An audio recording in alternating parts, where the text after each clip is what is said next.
అందరికీ హాయ్ అండి. Welcome to అమ్మ వంట రుచులు. ఇవాళ నేను చోలే పన్నీర్ రైస్ ఎలా చేసుకోవాలో చూపించబోతున్నాను అనమాట. ఇక్కడ నేను బాయిల్ చోలే, టమాటోస్, క్యాప్సికమ్, పచ్చిమిర్చి ఇంకా పన్నీర్ కట్ చేసి పెట్టుకున్నాను. ఒక ప్యాన్లో కొద్దిగా నెయ్యి వేసుకోండి. అది హీట్ అయిన తర్వాతకి కొద్దిగా జీలకర్ర, లవంగం, ఇలాచి ఇంకా బిర్యానీ ఆకు వేసుకుంటున్నాను. ఆనియన్ వేసుకోండి. అలాగే కొద్దిగా జింజర్ గార్లిక్ పేస్ట్ వేసుకుంటున్నాను. కరివేపాకు కూడా వేసేసుకోండి. ఇప్పుడు పచ్చిమిర్చి, క్యాప్సికమ్, పన్నీర్ని వేసేసుకొని లో ఫ్లేమ్లో కొద్దిసేపు ఫ్రై చేసుకోండి.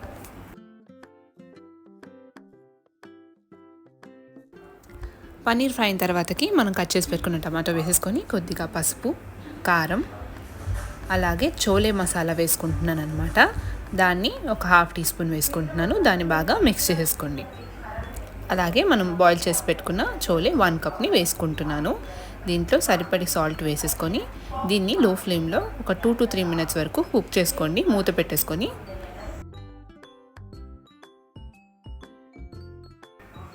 సో ఇలా కుక్ చేసుకోవడం వల్ల చోలేకి మంచిగా మసాలా పట్టేస్తుంది అనమాట.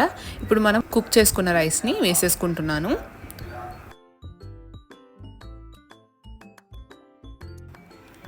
మంచిగా మిక్స్ చేసేసుకొని లో ఫ్లేమ్లో ఒక 3 to 4 మినిట్స్ వరకు మూత పెట్టేసుకొని కుక్ చేసుకోండి. లాస్ట్లో స్టవ్ ఆఫ్ చేసే ముందు కొద్దిగా నిమ్మకాయ ఇంకా కొత్తిమీర వేసేసుకొని సర్వ్ చేసుకోండి. అంతే అండి, ఎంతో tasty chole paneer rice ready అయిపోతుందన్నమాట. ఇది పిల్లల లంచ్ బాక్స్కి పెట్టారంటే చాలా బాగా తింటారనమాట. సో ఈ వీడియో కనుక నచ్చినట్టయితే లైక్ చేయండి, షేర్ చేయండి. అలాగే సబ్స్క్రైబ్ టు అవర్ ఛానల్ అమ్మ వంట రుచులు. అలాగే మా ఛానల్లో లంచ్ బాక్స్ రెసిపీస్ పెడుతూ ఉంటాము, ఐడియాస్. సో మీకు నచ్చితే మా ఛానల్ని సబ్స్క్రైబ్ చేసుకోండి.